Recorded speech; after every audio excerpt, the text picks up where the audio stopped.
Thank you very much. It's a small group, but we're still going to use a microphone because we have the sound system. Everybody hear me okay? Working all right everywhere? Well, thank you for having me to your lovely community tonight. I have to start with a disclaimer right at the get-go to tell you that I am not an author by trade. I have a little feedback on that, so I just happen to have been left an amazing gift by my father. And before I tell you about the letters, I'd like to introduce you to my dear mom and dad, and that's who you see in the photographs up here. My father was 20 years old when he enlisted in World War II, and he was from a dairy farm in Hemlock, Michigan. Anybody familiar with Hemlock? Okay, all right. We found out we went to school together, our families did. Well, my dad lived on a dairy farm in Hemlock, Michigan, and if you go a little bit further due west on M46, you would come to Meridian Road in the little town of Ryan, Michigan, where my mother was the eldest of 6 children on a soybean farm in Ryan. My dad would write a letter to my mother, and he would say to her from the war that when he came home, he wanted to have 2, maybe 3 kids, and he wanted the first to be a boy. Well, the first was a girl. The second was a girl. The third was a boy, born on my father's birthday. The fourth was a boy. The fifth was a boy. The sixth was a girl. The seventh was a boy. The eighth was a girl. The ninth was a boy. And the 10th was a girl for 5 sons and 5 daughters over the course of 20 years. My dad wrote in one of his early letters to my mother that he remembered going to a dance at Nelson Hall, and he looked across the dance floor and he saw this beautiful little brown-eyed brunette, and it was love at first sight. My mother would write back to my dad in one of her letters to him, recollecting their first date, December 18th, 1940, to Midland, Michigan to see the movie Down Argentine Way. And my mother wrote that he had to grow on her a little bit. However, she knew on the first date that he was a man of great character and great values and great faith in God, and that she was interested in seeing him again. My dad, when he enlisted in the war, he put an engagement ring on my mother's finger, the accompanying wedding band and his life savings, whatever that is for a 20-year-old dairy farmer from Hemlock, Michigan, into the Hemlock Savings and Loan Bank, and off he went to fight in World War II with 16.2 million other Americans. No family was untouched by World War II. I knew that I had something special when I was growing up. I was aware of that because my parents didn't have a lot of money when they married 20 days after my dad came home from the war, but they certainly knew what they wanted to have in terms of the values in their family. And we were a family that whoever had the earliest bedtime, everybody else had to come down into the family room or the living room, and we knelt together in prayer as a family. When it came time for dinner, we all got called to the table, and of course, as you got to be 14 and 15 and 16, you had more important things to do than to be going to dinner with your family. So if you called down, "No, thank you, I'm not hungry," my dad would always respond the same way. "Then come sit at the table and let us see your smiling face, because we're going to eat dinner as a family." My parents had this big rectangular table built with a 2-sided wraparound bench. So one kid after the other would just slide into the table right around the corner, and you just kept going. And if you had any friends over, you just squeezed a little tighter, because what's cooking for 14 when you were cooking for 12? Music was a really big part of our lives. Our singing song, our travel song was Heart of Jesus. My dad was playing publicly by the time that he was 11 years old. Always had his guitar handy. As a matter of fact, music is a huge part of his letters. Very early on, when my dad was in stateside, my mother was unable to go see him very often because her mother, in the course of the book, has the last rites 3 times. Her father, 1 time the same week as her mother. So she was the primary caregiver as the eldest of 6 children, and she couldn't go see my father at Camp Maxey and Camp Swift or Louisiana. So my dad came up with a way that they would stay connected. He would write to my mother and say, every week that I'm stateside, 2 hours a week we'll know exactly what the other is doing, because under the same billowy moon, we'll sit and listen to waltz time and hit parade. And they would know exactly what the other was doing. My dad, as a matter of fact, in many of his letters to my mother stateside, at the end of the letters you'll see 1 through 10. And he numbers them, and then he writes the songs as they're playing on the countdown as he writes the letters. In fact, he has one in particular that he stops in the middle of the letter and he says to my mom, "Wait, hold on. They're playing that new song, Shoo Shoo Baby, by that new fella, Frank Sinatra, and boy, are those girls yelling." My dad would write about being in the Louisiana heat, in the Texas heat, when they'd come back from their maneuvers, and all the guys would gather together outside the barracks and they'd sing. He would write later on in bombed out areas in Germany in the midst of 194 days of consecutive battle that they would find a bombed out shelter and they had enough pieces of instruments they found to put together, and he would write that for just a little while tonight, we're going to puff out our chests and forget this war for just a little while. My dad would have music be a primary part of his life, literally to his very last breath, which I'll tell you a little bit more about later. Now, when we were young, my dad was capable of embarrassing us quite a bit. As a matter of fact, he didn't talk to people, he sang to them. If we walked into a bank, that back of the counter could be full of tellers, and my dad would start singing a song with every single person's name in it, and we would slowly walk a few steps behind, pretending we weren't associated with him. And he always had this positive attitude with people. Dream your work and work your dreams. You become what you think about. Whatever you plant in your mind is what will grow, roses or weeds. In all things always do your best, and then in God you leave the rest. As a matter of fact, I remember in the cold December mornings in our little parochial school uniforms, half asleep in the morning, my dad would say to us before we leave, "Come on, kids, let's hear it. Boy, am I going to have a good day." And of course, as kids, we would say, "Boy, am I going to have a good day. Can I go now?" And off we went on our way. As a matter of fact, I remember when I went away to Michigan State, my freshman year, fall semester, I was so lonesome and homesick. I called home crying, and my dad was likely the one that answered the phone.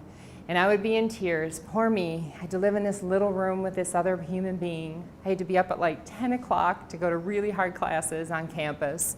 I had to walk all the way across campus. Life was so hard, woe is me. And my dad would start right in. "You know, sweet, you got to change that attitude. You got to flip around that thinking and take advantage of every single day, because you're going to become whatever you think about." And off he would go on his litany of sayings. And I always gave the most appropriate response to him. I would say, "Is Mom home?" A mother understands. Well, I'll tell you, the first time that I saw my dad through different and adult eyes was when I graduated from Michigan State. I took a job sight unseen in Pocatello, Idaho. Anybody ever been to Idaho? Okay, well, it's a beautiful, beautiful state, is it not? Yes. Well, I'd never been there before. I did all the interviews by phone, and I was on our house in Saginaw, Michigan, next to my little navy blue Chevette, all packed up with everything I owned in the world. My poor little mom, as they were sending me off, I'm sure she didn't sleep for nights before I left, because you see, it was a 36-hour drive out there. And I was determined to go by myself, even though my dad offered to go with me. And I was just adamant, what can happen in the world? If my car breaks down on the highway somewhere in the 37 hours, 36 hours, people in the world are kind. Someone will pick you up or invite you into their home or help you out. It was a whole different kind of thinking in the world back then. Well, I will never forget as my dad hugged me goodbye. He said to me that day, "You know what, sweet? I was 20 years old when my mom and dad took me to the train station in Detroit to go fight a world war in Germany. I'm so pleased and so proud that at 21 years old you have the freedom and the choice to do anywhere in this world that you choose." And you know, I do remember stepping back for a minute. Instead of seeing my dad as this governing body in my life, I never thought about him being a young man with his whole life behind him, being able to choose a life and choose a career and choose what college he wanted to go to. And instead, here they'd probably never even left their township, let alone their state, to be going out to fight a world war and an unknown foreign enemy to them. And I felt a little softer about all that with my dad, thinking, wow, who knew that parents were young ones? Well, I came home that fall for Christmas, and we went to a place we always had dinner. I think you may remember it, some of you. Anybody remember Bill Knapp's? Mm-hmm. Okay. What do we like to eat for dessert at Bill Knapp's? Chocolate cake. Apparently quite popular here, I guess.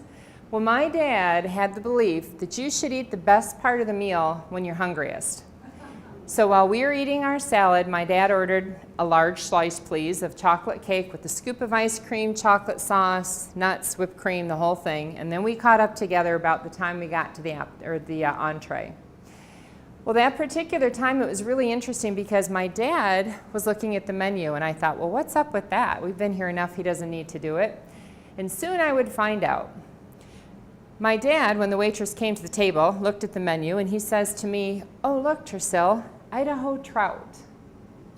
And I thought, okay. He proceeds to turn to the waitress and say, my daughter runs the university out there in Idaho. Now, mind you, I'm 21 years old, and I've been out there for 4 months. I turned to the waitress and said, I don't run the university out there in Idaho. My dad said, oh, yes, she does. They didn't know what they could be until she got out there and showed them how to run the place and turned everything around. I again said, Dad, I don't run the university. Ma'am, I don't run the university. But I knew from my life with my father to let it go. Well, I think it was about probably 8 years later. I have a sister who's an assistant to the executives at Ford Motor Company. As a matter of fact, this year she'll celebrate her 44th anniversary with them. She called me one day, and she was pretty panicked. You see, my dad doesn't know a stranger. My mom is really quiet, tiny, introverted, put together, stylish, gracious, small in stature, but huge in strength. As a matter of fact, my mom is probably my favorite being on this earth in the past and ever will be in this world. I'm happy to tell you that we'll celebrate her 92nd birthday in July. She's 20 years old on the cover of the book. I like to go up and see her. I go up about every 2 weeks in Saginaw, and I like to walk her into her bedroom at night and stand in front of the mirror, and just because I can and it kind of annoys her, I rub her on the head right about here. And then she looks up at me and she says, did I birth you, kid? Well, my sister is like my mother. If you offered her $1 million to stand up here and talk to you, it's probably not going to happen.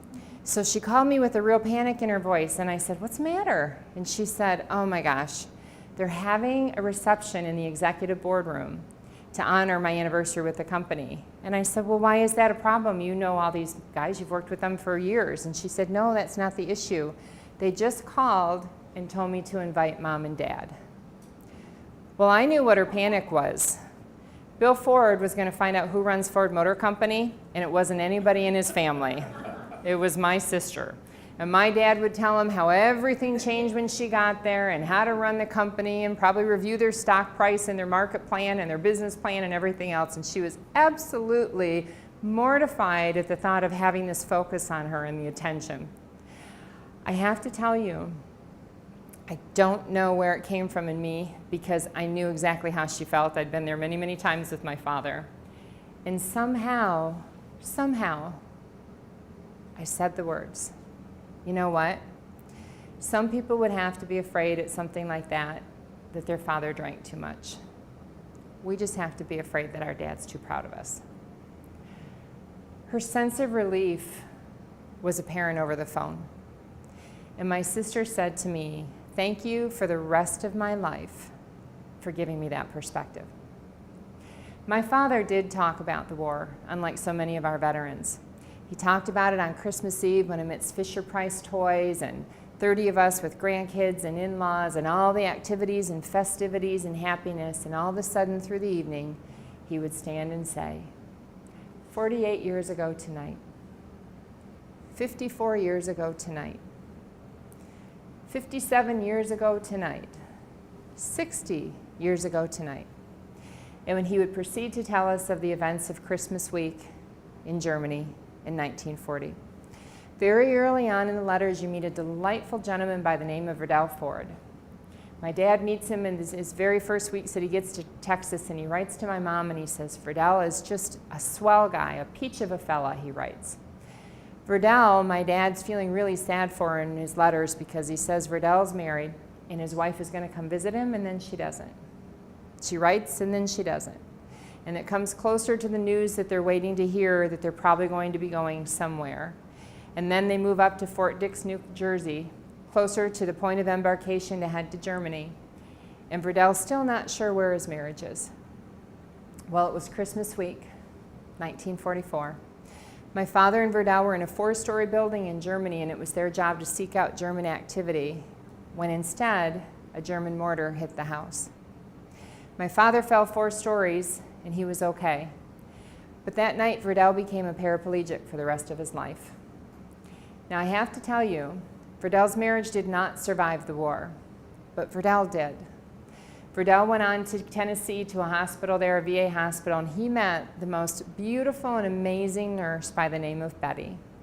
Betty was a lieutenant colonel. She was an Army nurse, and they married, and they're one of the most beautiful love stories I've ever seen in my life. As a matter of fact, we have a picture of Verdell up here in this picture in his wheelchair. Many people tell me he looks just like Ronald Reagan in that photograph.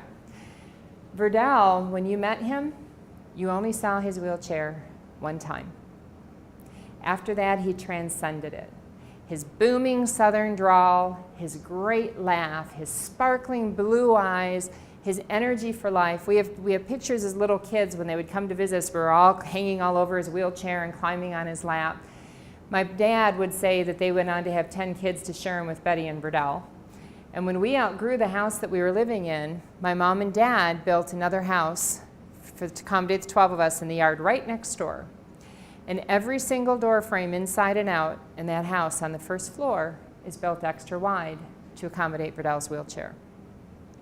Verdell went on to be head of the Paralyzed Veterans Association, Kiwanis, Lions Club, and by the time that he passed away in his late 70s, he was just decorated with so many things, civic and otherwise, and came back and lived a great life. And I should have understood when I knew my dad's attitude, and looking back on Verdell, I should have understood a lot of things that they got in their integrity and their character and their passion for life because of what they lived through in war. We also knew about the war because of April 9th, 1945, Steinberg in Germany. Do you know how sometimes you think you've heard somebody say something to you so many times that you think, yeah, I know, because you've heard it over and over and over? I thought that was true about the events of my dad's life on April 9th. And sadly, not until I read the letter that he wrote to his parents about that date did I realize that I really didn't hear it. And I would give anything to take back the time and go back and ask. And probably the best way to explain that to you is to read you a first letter from the book. And this particular letter, again, he wrote to his mom and dad. It's dated April 12th, and he writes about the events that he experienced on April 9th in Steinberg in Germany. And he writes, "Dear Mom, Dad, and all, a few days have again passed since I last wrote, and since then the tables have turned a couple of times for your son. If anyone ever believed in miracles, I certainly do now. Mom, that 4-leaf clover that you sent me was supposed to be for good luck, but no one will ever know just how lucky I was or what all your prayers pulled me through. It all seems like a bad dream now, and the time that went by seemed like years. All the stories I've heard of people playing dead and they're escaping or laying right next to a buddy when he was killed came true to me in the matter of a couple of hours. We had to jump from our Jeep when the Germans started shooting with everything they had, and it so happened that right where we stopped were a few rocks to give us protection. The fellows with armored cars did all they could to get us under cover, but no one could move an inch from cover without getting it. My buddy and I laid behind the rocks while bullets hit so close that pieces of stone would hit us, and a small piece even hit my cheek. There aren't words to say how scared we were and how hard we prayed. When our fellows were forced to move back for more cover, their German SS troopers came down the road, and there were so many that we didn't have a chance. One saw us from a distance of not over 10 feet, and he sprayed us with a gun similar to our Tommies. My buddy was between him and me, and he was lying so close that I could feel the bullets hit him. I'll never know how they missed me, but someone must have been praying hard for me. I dropped on my face, and I laid there to make them think I was dead, and one of them jerked the rifle from my hands and hit us both over the head. I laid there and thought they would never leave, and after they finally did, I didn't know what to do but to lie there until dark. About a half hour later, I heard them coming back, and my heart was beating so hard that it seemed like they should have heard it. They got in our Jeep about 10 feet ahead of where we were lying and drove off with it, and with it went everything I owned. After that, I laid there for almost 2 hours thinking there was no one left and that my only chance was to wait until dark. It was like waiting 1,000,000 years. I guess it was nothing but the help of God that took me out of there. I ran, and then I would drop in the ditch so that they couldn't hit. A little further back under a bridge, I heard a fellow call my name. I looked, and it was the fellow who always drove my Jeep. Dear folks, I don't think I was ever happier to see anyone still alive, and he wasn't hit bad enough that he won't be okay again in a couple of months. I got back a few minutes later to where the rest of our fellows were, and in a little while, the medics picked up the fellows who needed help. I don't know how to explain the way that I felt since I'm back, but there's just a feeling that you never want to see another live German. You just feel that they never gave your buddies a chance and that they should never get one. I know I've got to change it, and after a good night's sleep, I'll feel better, but I don't think I can ever stop hating. One of the sergeants always went to Mass and communion with me. He was the kind of fellow you could depend on to help you regardless of what it might cost him. We made an agreement a long time ago that if anything ever happens to the other, the one who was left would write to the other's folks when the censorship period was up. He used to sit and tell me of his folks, and he was always smiling. I can't explain it, but when you know that because someone else took all the bullets that might otherwise have gotten you, a person feels that he can just never do enough to make up for them. Maybe you'd better let Elaine read this letter because I may not have time to write to her again. Just keep your chin in the air and keep praying and saying that I'll be coming home. One of these days, this war will be over, and I'll be seeing you again. Worlds of love to all. Bud. Well, soon after my dad passed away, we found some notes, and he had the name and contact information for a gentleman that I called out in San Francisco. And it turns out that he's the man that found my dad when my dad came out of the woods that day. He said he was riding in a Jeep with another guy, and my dad came out of the woods, and he was all disheveled. He had no helmet, no gun, no jacket. And he said, "Irish, what are you doing out here?" My dad proceeded to tell him the events that had just happened. He also told him that the guy that he found in the water was Cliff, was still alive, and Cliff wanted to come back with my dad, and my dad said, "No, I can move a lot faster without you, but I promise I'm coming back for you."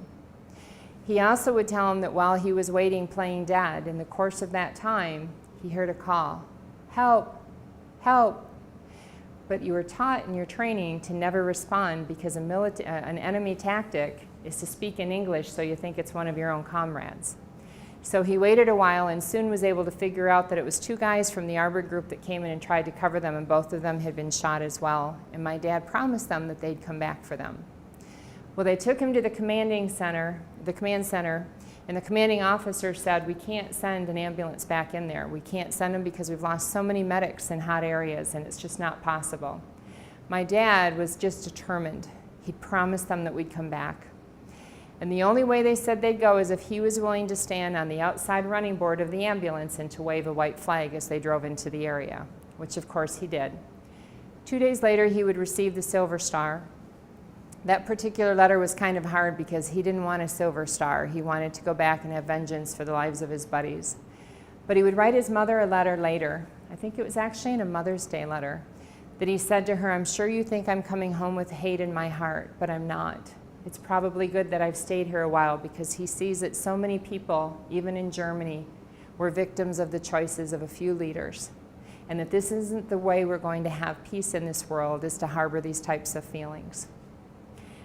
My dad, if we all know, would tell you, as any soldier would who received such citations, that they would do anything to give them back because of what they saw in those experiences. Well, my father went on to live a wonderful life.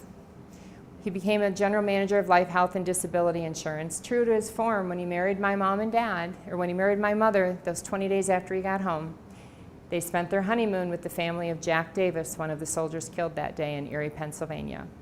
And a year later, they would go to Minnesota to visit the family of Don Case. And this is a picture of him holding his first child, not the boy, but a girl he loved just as much, if not more, on their farm the next summer up in Minnesota.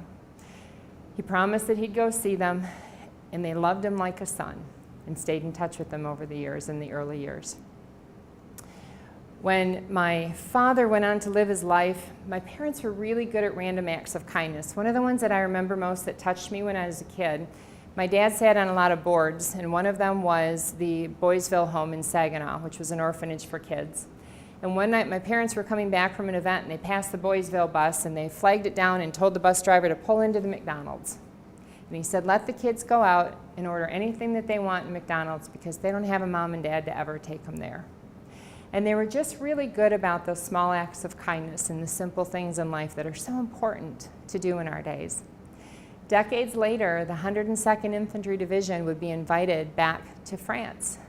The very, very first town that was freed from Hitler's rule in France, that had been liberated by the 102nd Infantry Division, was inviting all of the soldiers back to thank them. The night before they were to leave, unfortunately, my father became ill and he went into the hospital. And a couple days later, he'd be diagnosed with prostate cancer. However, true to form, my dad did his up man and try, never say die. And for 2 weeks, he and my mother read and talked and visited with doctors and made lots of decisions. And my dad decided this was not the end of his life. It was just his next stage of a challenge in his life. And I'm happy to tell you that 16 years later, down in Venice, Florida, my dad came home with the Venice Double Seniors Championship tennis trophy. In the course of those 16 years, he became an avid proponent for people diagnosed with prostate cancer and creative solutions that maintain their quality of life. He became a speaker for PACT, which is a group out of Grand Rapids, Man to Man, which is based out of Florida. Any day and time, you could come home to visit my mom and dad's house, and my dad was on the telephone with a newly diagnosed man in America or Canada who found his way to him, and my dad would say the same thing. This isn't the end of your life.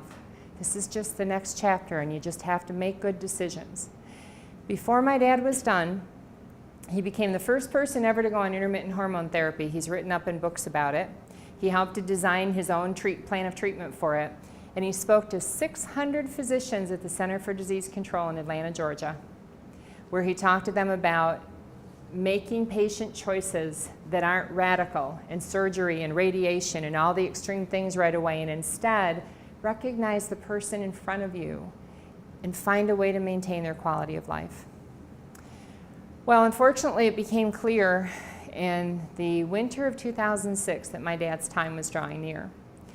I was 44 years old at the time, and I traveled 17 years. I traveled 45 weeks a year out of Detroit Airport. I'd never been married. I worked for a home health and hospice company, and so literally every week I'd go to the airport and fly to wherever my project was. And through that winter, for my dad's harder days, we decided we wanted one of us to be down there as much as possible. So the 10 of us kids took our turn cycling through, visiting them down in Florida. If one of my siblings wasn't there, I would just fly down and go right from where I was working and then go back to work the next time. And I remember I set my dad up for home health care, and I remember the day that his hospice or his home health nurse came in. Anybody want to guess what he did when Candy walked into the door? He sang. I'm pretty sure that Candy's first visit to see my dad, she realized that she had to give him 2 patient slots. One to listen to him and all his words of wisdom, and the second one to actually do his patient care. I truly remember thinking how beautiful my dad's blue eyes were and his white head of hair as he looked out to the Gulf of Mexico. Candy proceeded to do her treatment with my dad, checked his vitals, all his things that she did in her regular visits. And all of a sudden, my dad looked outside and he got a little emotional. And he said, you know, I'm not supposed to be here today. In fact, 60 years ago today. And he proceeded to recount the events of April 9th, 1945 in Germany, 60 years to the day that he lost his buddies, Jack Davis, Don Case, Barney Stone. And the day that he felt he owed something back to the world because for whatever reason, God allowed him to live. Well, I walked Candy out to the car and she said to me, I'm sorry to tell you, but I think dementia has set in. And I said, it's not dementia. It's April 9th. My dad had some really hard days the next few days and the next week, and we decided it was time to bring him home to his beloved Michigan. We weren't sure he could make it. We knew he couldn't make it by car. We weren't sure we could fly commercially. We weren't sure we were going to make it. So we chartered a medical flight. And we called ahead to my siblings. My brothers pulled up to the tarmac on the airport in Saginaw. They were able to come right out in the tarmac. And the plane landed. My mother and I were with him, and the nurse checked out my dad, and the pilot came out, and he dropped the stairs down to the tarmac. And who was standing at the top of the steps singing the green, green grass of home but my dad? My brothers pulled me aside when I got to the bottom and said, "I thought you said he was dying." And I said, "He was. He just got out of the hospital the other day. We weren't sure we were going to make it home." But here was this resurgence, and my dad was just sure that God wasn't done with him yet. Well, the next day, we decided we should bring a hospice nurse in because we all were really big believers that you should be involved, know your options, know your answers. And so we invited a hospice nurse in. My dad, my mother will tell you, had a 84-year-old's body that was riddled with cancer now. However, he had the mind of a 40-year-old. As a matter of fact, just a few months before he died, he wanted one of my brothers, my sister, and myself, and he'd all start a new business together because he thought our skill sets together would be perfect. My dad listened to the hospice nurse as she told him what his options were. And then he quietly said, "Thank you for what you do, but I won't be needing your services. You see, God has one more miracle in store for me." In fact, 60 years ago this week, and he proceeded to tell the story. Well, sadly, the next day, my dad wasn't able to leave his bed. And we decided, because his faith was so big, there are really three themes to this book. It's a first-hand account, real time, of a soldier's journey through World War II. Literally, his first letter, was from November 1942 at Fort Custer. And the last coming home, to what telegram saying he was coming home from Fort Custer, or on the Norway victory from Germany.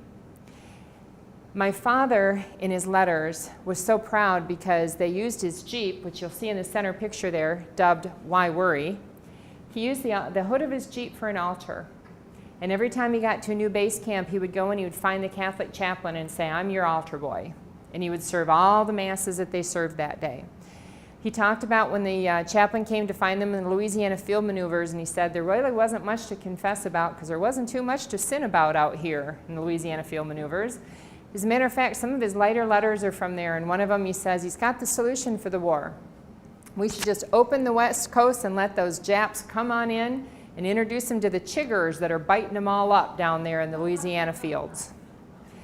He also writes very poignant letters in Germany about when the chaplain would come and find them when it's days and weeks that there's no masses, which he said no one minds because you all pray in war.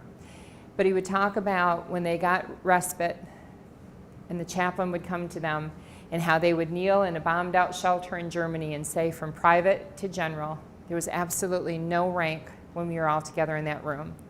And that one of the things that they all thanked God most for was the fact that as they drove around and saw the destruction in Germany and Belgium and France, that they got to go home to their homes and their families and not having this destruction.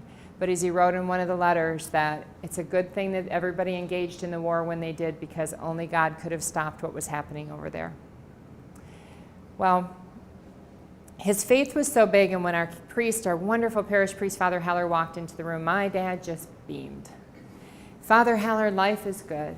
God is great. I don't know why I was allowed to live 60 years ago when my buddies didn't, but I hope that he was proud of how I chose to live my life.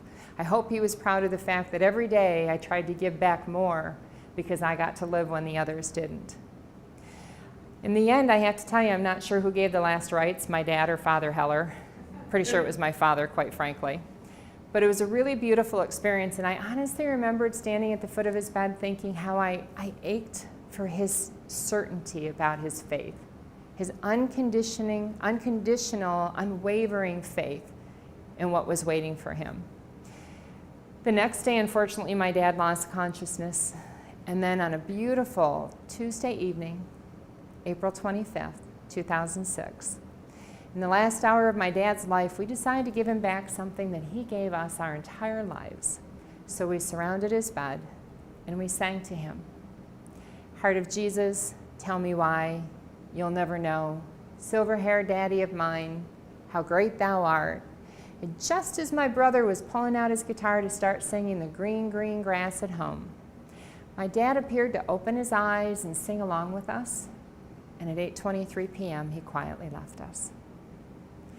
It was as beautiful as a moment as you can have when you're given the gift of faith and time and family and love. And to this day, it's one of the greatest honor of my life, being there with my dad at that moment in his life. Well, I had to go back on the road soon after because I had taken a lot of time off to be with my folks, back to the airport, back to my traveling. I was doing a project at that time in Atlanta. And it was Memorial Day weekend of 2006 when I called my mom and I said, you know, while all of you are up north at the cottage this weekend, do you mind if I just go be in your house? I just needed a place to have a good cry. I was going through the motions every day, but I was kind of in a fog. And I just needed to go have some downtime, be in my mom and dad's house, feel my dad. My mother, of course, said yes. So I flew home from Atlanta, got to my house here in Northville, drove up to Saginaw, and it was 11:30 on Friday night of Memorial Day weekend when I pulled my dad's army trunk in from the back porch. The trunk had been there all of our lives. We used to say to my dad, how about we come home one day and go through it with you? And my dad would simply say, maybe someday. He never pushed, we never invited. But honestly, because he talked about the war, I didn't really expect to find anything in there because there wasn't a reason for him to have not shared it with us. Well, I opened the top, and the first tray had things that many of our soldiers would have. They had currency from another country, his uniform ribbons, his field mess kit, a German Luger, a couple of sabers. And then I lifted out that tray, and literally left to right, front to back, were my dad's 1,000 handwritten letters, all in the original envelopes, and 250 corresponding photographs in a photo album. Every single one of them, when you turn over those little 2x2 black and white photos, had all the detail of everyone in the picture. As a matter of fact, every photograph that you see up here that's in the book, when we turned over that picture, he had the first initial last name of each guy as well as his city and state on that little teeny tiny picture. He left us every single detail, including down to the minute, the date and time that the boat docked in New York, got off, got to where he was discharged, down to literally the minute that he arrived home back in Hemlock to greet my mother with the morning sun. It was an astounding night. And if you don't mind, I'd like to read you one of the very first letters that I came across that evening that started what I have dubbed the journey of the letters. Is that okay with everybody? Okay. This letter is from December 27th, 1944 in Germany. And he writes, Dear Mom, Dad, and family, just finished a letter to Elaine, which is the first that I've written in well over a week. We just haven't had the opportunity to write as we've been spending most of our time in foxholes. The weather here is getting colder now, and the temperature drops to near zero at night. We don't kick about the cold whatsoever as the ground is froze solid, so now our tanks can roll and our airplanes can take off. The days have been clear and sunny, and at night the sky is filled with stars, and a big moon lights up the earth. We didn't receive any mail Christmas Eve, and then I got 4 letters from Elaine. It sure made me happy to hear that you'd all be together for Christmas dinner. I suppose you're wondering how I spent Christmas.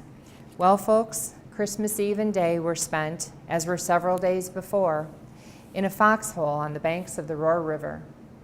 The moon came out bright about 6 o'clock Christmas Eve, and it was throwing its beams on the river, which is about 75 feet wide, but has a mighty swift current. The ground was white with frost, and off in the distance, the Germans had a loudspeaker playing Christmas carols and putting out propaganda. At 12 o'clock, a church bell was ringing deeper into Germany, and our mortars were throwing a few shells across the river, and then another church bell would ring. I said to Hayes the next day that it's funny how people could be ringing church bells and maybe talking about the spirit of Christmas, when if they would only surrender or hadn't started this war, millions of people would be celebrating Christmas the right way. Instead, here we are, Germans and Americans, facing each other across a little river thinking of peace on earth. and waiting in tense silence for the enemy to move so that we can riddle one another with bullets. At 4:30 Christmas morn, everything was so quiet with the exception of a few shells that our artillery was sending over, and my thoughts turned to home where it would be 11:30, excuse me. The choir would be starting to sing Christmas carols before midnight mass, and you folks would be in church or on your way there. I thought back to Christmas of old when we fellows used to be altar boys, and I was wondering where Tom O'Grady, Bill Little, Archie Chauvin, and some of the others were, and whether or not we might all be together next Christmas. I wish you'd say hello and Happy New Year to everyone for me. I'd like to write, but there just isn't time. Christmas Day, we took turns scrambling out of our foxhole up to an old building in the town behind us where we had Christmas dinner. It seems Uncle Sam can't pick the place we eat, but he always sees to it that we have a good holiday meal. We're back a couple miles now, and last night we had another mail call, and boy, did I ever get the packages. Elaine's package was a big tin of assorted nut meats, and it was really swell. Aunt Ernie sent canned meats in the writing paper that I'm using now, which is the best kind, as the folder can be used as a desk and just fits perfectly in our ditty bag. Your packages, especially the ones with the mitts, those were the best of any because I've been looking forward to them coming each day. I can't even explain how swell they are. I wore them last night for the first time, and my hands were warm all night long. Today we were issued sleeping bags, so now we're really well equipped for winter. These last few days of good weather have really favored the Allies, and according to the Stars and Stripes, the German supply lines are being literally ripped to pieces by our planes where the Germans were counterattacking. We watched big formations of 4 motored bombers today as they roared over, headed for targets somewhere deep in Germany. I've written all the news now, so I'll sign off and write again in the next couple days if possible. Happy New Year to you all. I hope you're feeling well. I'm doing fine, and I can't kick any, though we're all hoping that it won't be long before victory will be ours, and we'll be on our way home. Your loving son, brother, and uncle, Bud. Well, as you might imagine, I didn't go to bed that night. As a matter of fact, my mother was coming home that Thursday, and we were going out to St. Andrew's Cemetery where my father was laid to rest and attending the Memorial Day service. And I'm not very proud to say to you that when I went out there that day, I felt like I'd never seen an American flag or a veteran in my entire life, because they both had completely new meaning to me. As I sat at the now empty base of my dad's chair, I would have given anything for all the days that he would bring up those things, and we thought that we heard him over the years. In the end, it took me 13 months to read all the letters. A number of reasons. One, each of them was in the original envelope on that very thin onion paper. Can you picture what I'm talking about? Teeny tiny script, both sides, some of them with as many as 10 pages in one envelope. There were some days that he wrote letters, 2 to my mother and 2 to his parents in the same day. As a matter of fact, he even says in one of them, perhaps I should get that new stuff called mimeograph paper, but as long as I'm here, I want to learn to develop myself, and if I have free time, I'd rather spend it writing and talking to all of you. The other reason, of course, is I just lost my dad, and it was really hard reading these letters. I mean, oh my gosh, we'd lost him in his twilight at 84, and now here's this starry-eyed young 20-year-old with his whole world ahead of us. My sisters told me at this time I'm never getting married because I totally fell in love with this really romantic writing soldier. He wrote the most beautiful, deep, insightful letters, his use of waltz time and hit parade at the end of his letters, his positive attitude in keeping my mother up. I'm not sure who kept whom up because they were just both so positive for each other. And it just took me a long time to process what a gift we had left. But I'll tell you, I started traveling with them on my flight. I would read them. I put them all in sheet protectors through binder after binder after binder chronologically, and I'd read them, and then I'd put in the corner, yes, no, maybe, ask mom. I wasn't sure what I was going to do with them, but I knew I couldn't just close the lid on the trunk because I saw people's reaction when I shared them. Within 1 or 2 sentences of talking about it or showing someone a letter, they would say, you know, my dad was in World War II. You know, my brother served in Vietnam. You know, we had my grandpa's Navy chest. And I realized that although these were my father's words, These were the journeys of every single soldier through World War II. Their first day at boot camp, their inoculations, they're waiting for the letters from home. My dad has times when they're in Germany that they're in battle, and all of a sudden the mail would find them, but right as it turned dark. And they couldn't light any fires, they couldn't have any lights, and he said, boy, we were just like a bunch of little boys waiting on Christmas Day to the sun to come up to be able to read those letters. And you know, it's such a marvel to me to think about now that all of this found those soldiers out there in the woods, and so many of them, and we didn't even have the technology to do it back then. I mean, there's so many things that are hard to comprehend about the immensity of it all. And you know, there are letters and wonderful books like Flags of Our Father and Letters from Iwo Jima, which were bags of letters at one point in the time from multiple soldiers. But this was literally beginning to end, real time. I knew I was supposed to do something with them, but I didn't know how to bring a book to print, so I became a stalker. I wrote to Tom Brokaw, I wrote to Tom Hanks, I wrote to Tim Russert before he died. I wrote to like 60 publishing companies telling them what I had, sharing a sampling, asking if someone might be interested in helping me bring it to print. I got a lot of mail back, lots of no letters. I initially got a letter from Tom Brokaw's people saying, we're sorry, but Mr. Brokaw's schedule is so busy it doesn't allow him to help you. But then they must have read the letter samples that I sent, because 2 months later, I got an affidavit all filled out with my name and my dad's name, turning the letters over to the Tom Brokaw collection. And I thought, no, I don't think so. And I wasn't sure why, because I didn't know how to bring a book to print, but I knew that I had to maintain the integrity of the letters exactly as they were. So my journey began. My dad had a Sister of Mercy up in Farmington Hills, and I was with him one time visiting her. And Cardinal Hickey, who's a cardinal in the Catholic Church that grew up with my dad, he was there, and my dad said to Cardinal Hickey that day, you know, Cardinal, I can't quite explain it, but it seems that every time I put a slice of bread in the toaster, since I've been allowed to live on that day, God has given me back a loaf. And that's how I feel about what's happened to me since I started the journey of the letters. The first big event happened about a year after my dad died. We received a notice of the last reunion of the 102nd Infantry Division, because of course we were losing our soldiers now. And it was held in Cincinnati, Ohio, straight down highway for me. And I knew I was supposed to be there. I also knew that I was a glutton for punishment. There was 104 veterans with their family members, and I was going by myself, but I was supposed to be there. The very first morning, in a room probably 4 times the size of this room, they celebrated Catholic Mass. I sat in the back of the room looking at the now white heads of the soldiers and thought, how many of them were the ones that were there around the altar, why worry, out in Louisiana? How many of them were the ones kneeling in prayer together in the bombed out shelter in Germany when they were just thanking God that they were still able to go home to their homes, and please get them home? And then that night, they had a beautiful ceremony. They lined the front of the room with a row of tables, with single white votive candles all the way down the tables. And if you've ever been to a ceremony for a fallen troop, it's a very sad thing. They do roll call, and they call out the name of the fallen soldier 3 times. Well, that evening, they read the names of each of the troops in the unit to remember the soldiers that were no longer with them.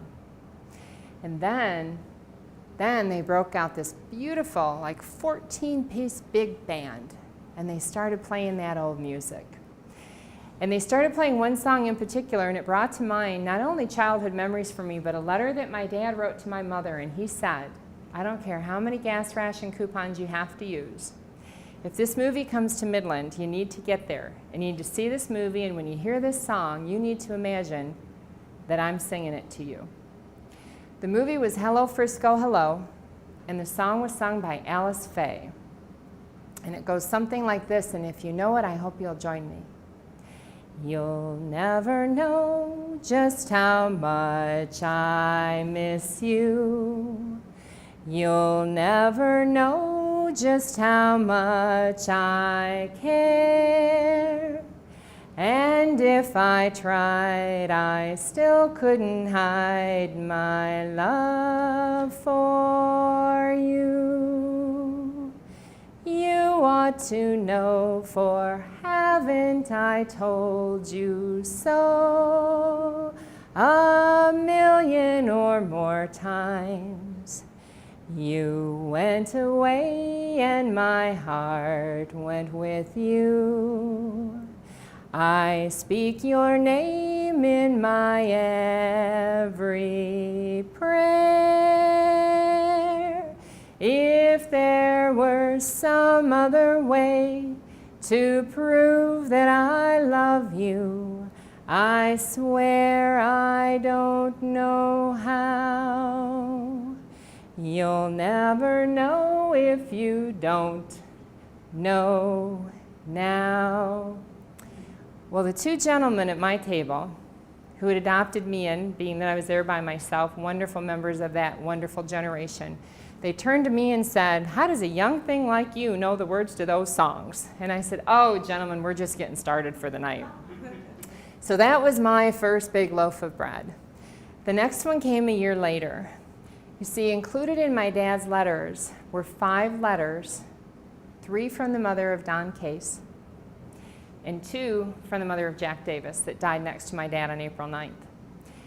As he wrote in his letters, when they were killed, my dad went to his commanding officer and he asked permission to be the one to write to their families after they're officially notified by the government and to return 3 things to them: the money that was in their billfolds, the pictures of their gals that they all carried throughout the war, and lastly was their family Bibles. As a result of him writing them letters and telling them the events of their son's last days, my dad heard back from both mothers. And to me, these are some of the most poignant letters in the book, as you might imagine, because the mothers are filled with questions. Do you think Don was afraid to die? Do you think he believed in heaven? Do you think he wanted to come back and live on the farm after this war? And they both wrote to my dad, "Please, when this war is over, please come visit us. We'll love you like a son, like our Don, like our Jackie." I knew when I found those letters, I had such a gift in my own father's letters that I needed to give those back to their families. And as you might expect, the mothers had listed the names and ages of their children. And in one case of Jack Davis, my dad and mom remained friends with them for the first few decades after the war. So I found those families. It was kind of awkward with the families of Don Case because, as you might imagine, their soldier and our soldier had a very different ending. And here's a stranger calling 63 years after your brother died. They were very quiet on the phone. I wasn't sure how to read it, so I just sort of told them what I had and what I was looking for. I asked them if they had any input they'd like to give because I was hoping to bring the book to print. And I didn't hear anything for about 2 months. And then I received a beautiful package in the mail. It was a wonderful letter saying how pleased that they were because they have children and grandchildren and nieces and nephews in their family now who only know that they had this uncle that died in World War II. And they were so proud and pleased that his story was going to be brought back to life. They also sent me a picture of Don with his fiancée, Patricia, to be included in the book. And both families were so pleased that all these years later, their brothers would be remembered. One of them is still lying to rest in Margraten, Holland, and his mother, his sister told me, continued for years to pay families on his birthday and Christmas to go and keep up his grave. And the other one was brought back 4 years later and was laid to rest next to his parents in Erie, Pennsylvania, 4 years after the war ended. I'm happy to tell you that my mother, I actually took her and we flew out to Minnesota and we reunited with the sister of Don Case 64 years later. And the Mankato newspaper did a beautiful front page story on Father's Day with a picture of them and a picture of my dad and their brother Don as young soldiers. And it was just an amazing, wonderful experience in my life. Well, that was my next big loaf of bread. And then the other one came on June 9th, 2009. It was a beautiful Tuesday morning here in Michigan. Again, I was at the airport flying out, very likely in my business suit with my BlackBerry on one side, my Starbucks latte on the other. I was reading a particular letter, my dad's letter of July 17th, 1944. My mother made arrangements to be able to go see my dad. Remember, she couldn't leave very often because her mother was so ill. She made arrangements to go see my dad before he left, of course chaperoned by his twin sister, Faith. They took the train to Fort Dix, New Jersey, and my dad would write to his mom and dad they were the 5 happiest days of his life. He was a soldier by day, and by night he danced and made records with his sweetheart. Well, sadly, the letter he writes to his parents on July 17th, the morning after my mother's 22nd birthday, He writes that he got back to the post after saying goodbye, and there's a Western Union telegram waiting for him. And it says very simply, "Bud, Elaine's mom died this morning. Good luck, Dad." Well, you know, my sweet little mom and both my parents, we did not grow up with when I was a child. I didn't know half these stories. I never had either grandmother. They both died of breast cancer long before I was born. I had a grandfather that died before I was born. And you know what? I just was astounded to think that the people I thought I knew most in my life had all these amazing stories and these amazing things that they lived through with strength and integrity and grace that I didn't know about. It was really quite something to me. And my dad's letter, he's so torn. He doesn't know what to do. He doesn't know if he should go back and tell her and have her have a 12-hour train ride that she knows, or he doesn't tell her. He doesn't know if he should go AWOL because he can't stand the thought of not being home with her through this. And it's really a very difficult letter. He does in the end go and tell her. And he writes to his parents that she took the news really hard, but she made a point to be smiling at him as the train pulled away. Well, as I read that letter that day, lost in all my thoughts about all this, I suddenly became aware of the 12 soldiers in battle dress uniforms that were sitting in my gate area at the Detroit airport heading to Atlanta and on to the Middle East. How many times were they sitting next to me since shock and awe in 1992 that I just didn't think about it? I didn't see them. We just passed them through the busy airport. And all of a sudden I had all these emotions about it, and like, oh my goodness, who did they leave behind this morning? And who's going to have a child born while they're gone? Who's going to come home perhaps without limbs, some of their limbs or their life? So I was kind of lost in all this when this 6'3.5" soldier across the aisle from me in his army fatigue sits down. And you don't usually talk across the aisle in an airplane, but just because of what I was feeling that morning, I said to him, "So are you heading home or heading out?" He tells me that he's heading back for his last 6 months of 3 years in Kuwait and Qatar. He told me what it was to battle the heat and the sand and the elements and about their mission over there. I shared some of my dad's letters with him, and we talked throughout the flight. And I'm happy to tell you that at the age of 49, I became a first-time bride when I married that lieutenant colonel that was on that airplane that day. And not only that, the very next year, after he got back, his new orders were Germany. So we spent a lot of our courtship in Germany, in Europe, and he helped me to bring the book to fruition. And on our wedding day on October 8th, 2011, everybody had given up on me because this wasn't 1 year, it was 2, 3, 4, 5.5 years after I started my journey.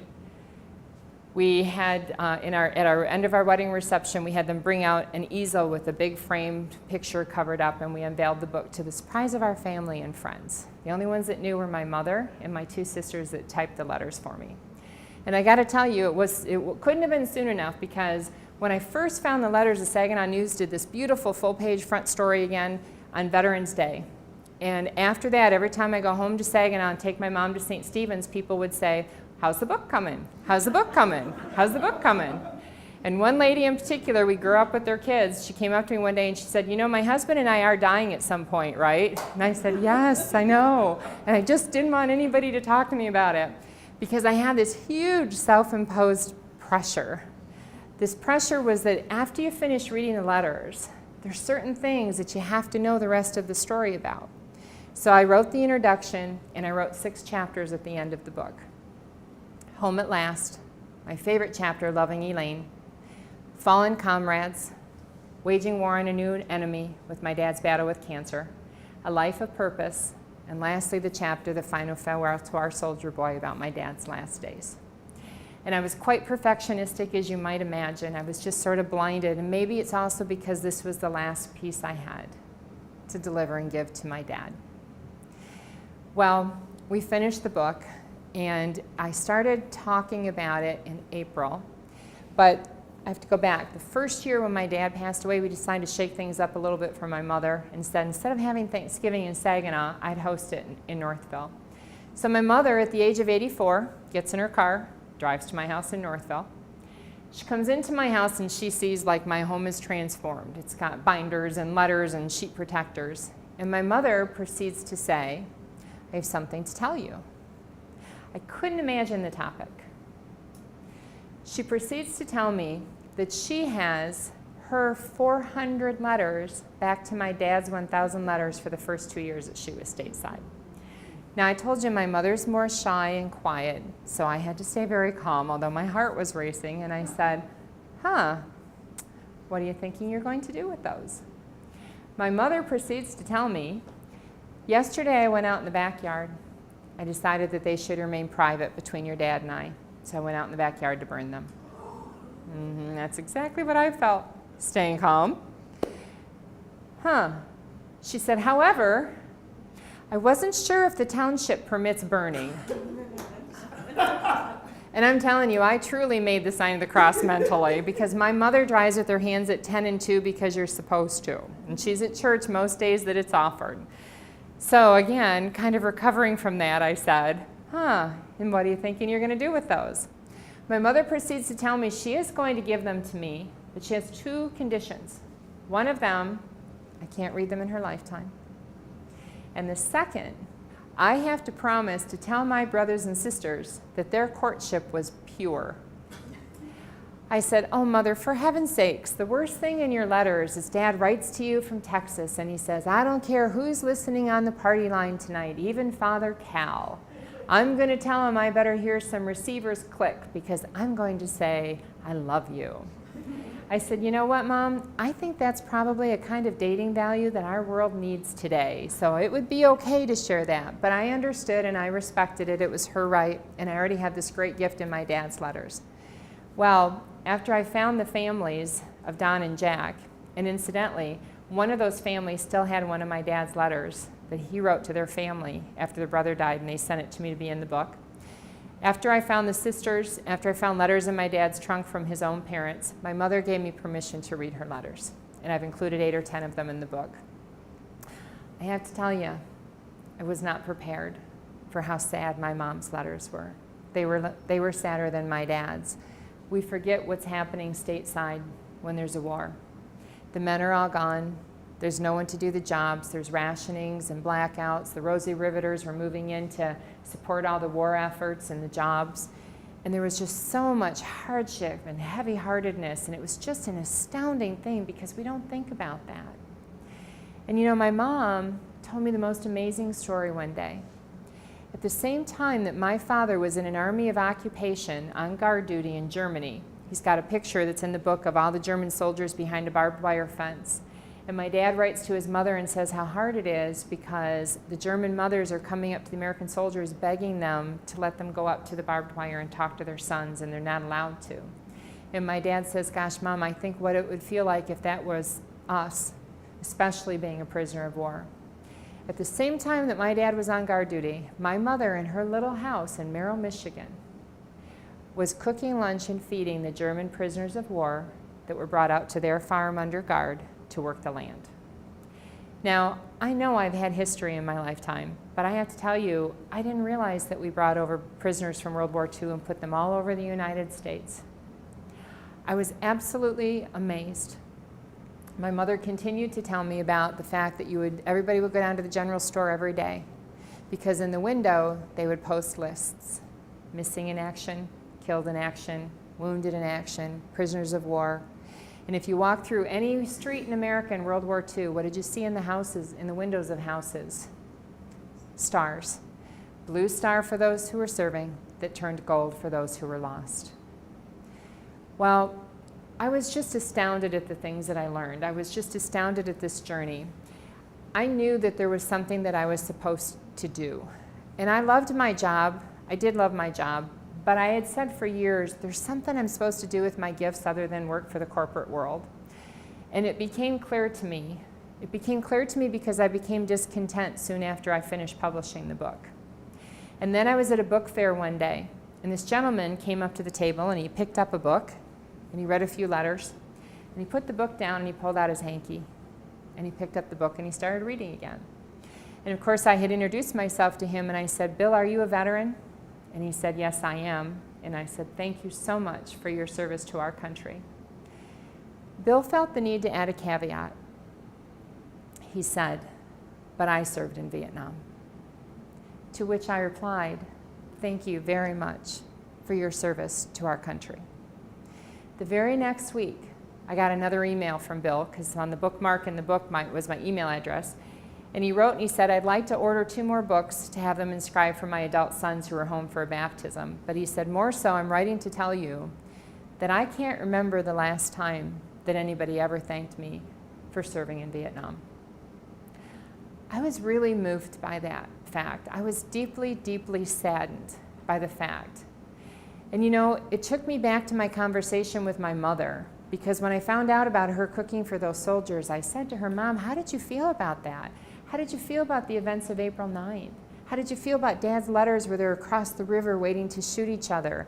And here are the soldiers that may have been the cause of any of those soldiers and injuries and casualties in the window in that store. How did you feel about them in your own home, let alone cooking for them? And I shouldn't have been surprised by her answer, because I know my mother and my father's hearts. And my mother said, I felt sad for them. They were young, they were afraid, they didn't speak English, and they didn't start this war. They did what they were asked to do. Well, I thought about that conversation after I heard from Bill. And 4 weeks later, I went in to the chief financial officer I reported to in Atlanta, and I said, thank you very much for my opportunity here with this country the last 9 years, or the company, but I'm giving notice because there's something that I'm supposed to go do while we still have our veterans. There's something that we have to say, because it's now our turn. It's our turn to pick up the torch and to give something back. You might think that at the end of the war, people would say to all the soldiers, come home and rest well, weary soldier, you've done your part. And instead, I'd like to read one last thing to you. And this letter was written by Major General Frank A. Keating, who commanded the 102nd Infantry Division during the war. And he wrote this letter to the soldiers of the Ozarks at the conclusion of World War II. And he charged them with their new mission in life. No history, regardless of our effort, could ever depict the indomitable courage, tenacity of purpose, and outstanding accomplishments of the men of this division during our campaigns in northern France and Germany. Your exploits continually contributed to the defeat of the mightiest army on earth and aided in bringing peace to all mankind. The hardships you endured last winter were severe, and they taxed your heart and your soul, as did the terrific ordeals of combat in which you participated for 194 consecutive days. Never once did you fail, no matter how difficult the task, nor was the resolution to accomplish any mission by the frontline soldier and the men supporting him anything short of superb in efficiency and dogged determination. I could never express the deep admiration that I feel for your faithfulness, loyalty, perseverance, and fidelity, nor could I ever tell you how proud and privileged I am to have served with you. There is but one more battle left to fight, and I know you shall not be found wanting in the completion of this mission. It is the battle for perpetual peace and a better world in which to live. You have a very definite task to perform, and you must prosecute it with the same spirit in which you fought.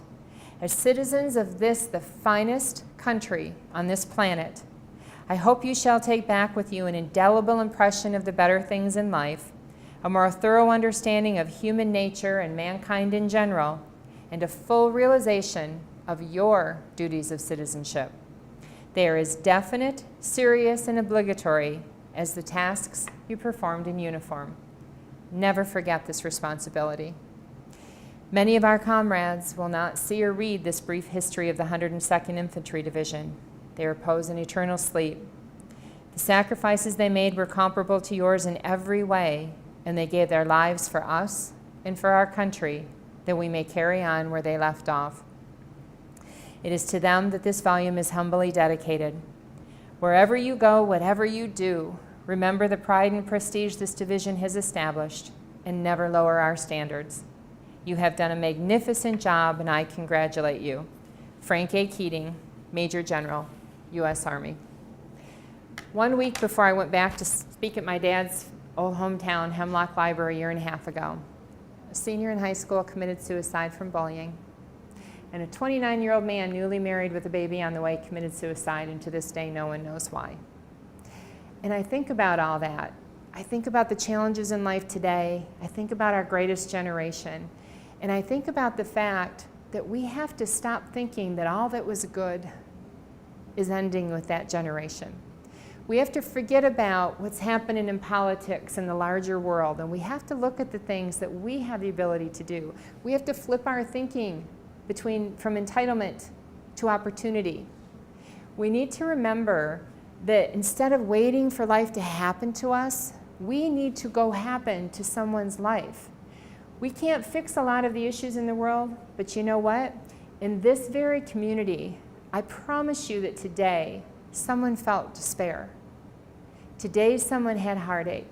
Today, someone felt alone. Imagine if one student had had the courage to get up and walk across the cafeteria perhaps to the student that was being bullying, and how different that outcome might be. We have to decide that it's our turn to be great citizens.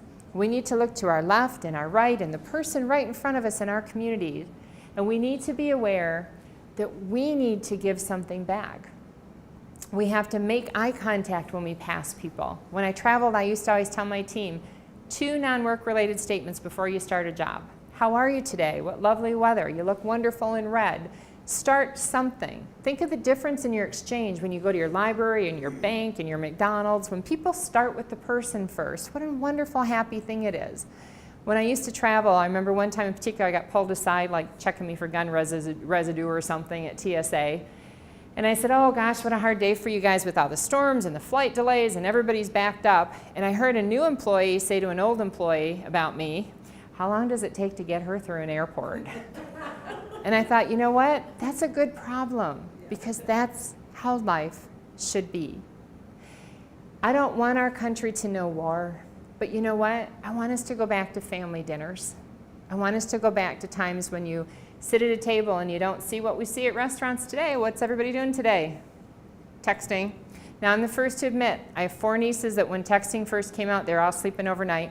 They also want to sleep in my room, so one's in the bed, 3's on the floor. We turn the light off at 11:30 and I hear tick, tick, tick, tick, tick, tick, tick, tick.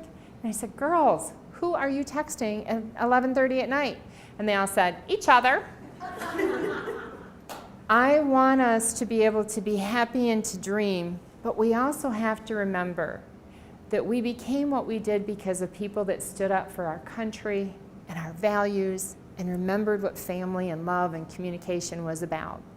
So the charge I would like to leave each of you with is every night when you put your head on your pillow, no matter how down your day is or no matter how you feel there's something that you need or you're sad about or anything else like that, I hope that each evening you can lay your head in your pillow and the person can come to mind whose life was made lighter today because you existed on this earth.